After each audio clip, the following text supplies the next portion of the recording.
नमस्कार साथीहरू, स्वागत छ तपाईँलाई यस शैक्षिक यात्रामा। आज परेको विजयादशमीको अवसरमा म सबै दिदीबहिनी भाइ-बहिनीहरूलाई चाहिँ विजयादशमीको हार्दिक मङ्गलमय शुभकामना व्यक्त गर्न चाहन्छु।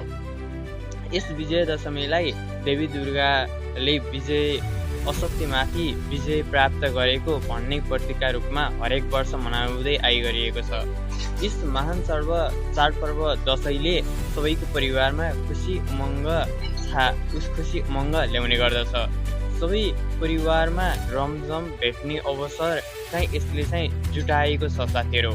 यसले गर्दा हामीले चाहिँ ठुला ज्येष्ठ गुरुवा आमाबाट अथवा चाहिँ ज्येष्ठ वर्गबाट चाहिँ हामीले चाहिँ टीका ग्रहण गरेर अथवा चाहिँ आशीर्वाद लिएर चाहिँ मनाउँदै आइगरिएको छ यस महान चाडपर्व दशैँलाई। यस दुःखद अवसरमा सबै परिवार, समाज र देशमा पनि खुसी उमङ्ग छाएको मानिन्छ। यसले धर्म र संस्कृतिलाई पनि जोगाउँदै आइगरेको छ।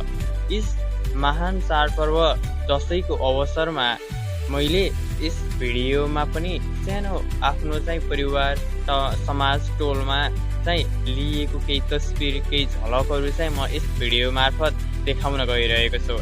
तपाईँलाई यस भिडियो अथवा चाहिँ यस तस्बिरमा चाहिँ कस्तो लाग्छ त्यसलाई चाहिँ प्रतिक्रिया दिन नबिर्सनु होला भन्दै आज हामी कुरा गर्दैछौँ नेपालको सबैभन्दा ठुलो र महत्त्वपूर्ण चाड विजयादशमी अर्थात् दशैँबारे। दशैँ केवल चाड मात्र होइन, यो हाम्रो संस्कृतिको पहिचान, परिवारको एकता र हर्ष खुसी बाँड्ने विशेष अवसर पनि हो। खास दशैँ भनेको के हो त? दशैँलाई विजयादशमी पनि भनिन्छ।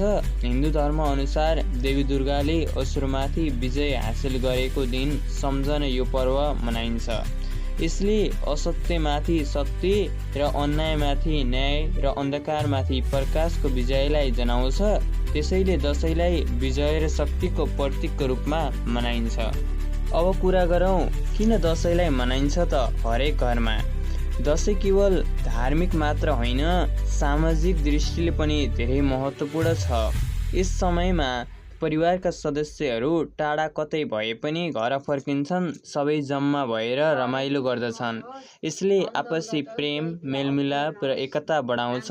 धार्मिक दृष्टिले दशैँमा दुर्गा माताको पूजा आराधना गरिन्छ, जसबाट शक्ति, धैर्य र आशीर्वाद प्राप्त हुने विश्वास गरिन्छ। यही कारण दशैँलाई खुसी, आशा र मेलमिलापको चाड मानिन्छ। दशैँलाई हामीले कसरी मनाइन्छ त साथीहरू? दशैँ सुरुवात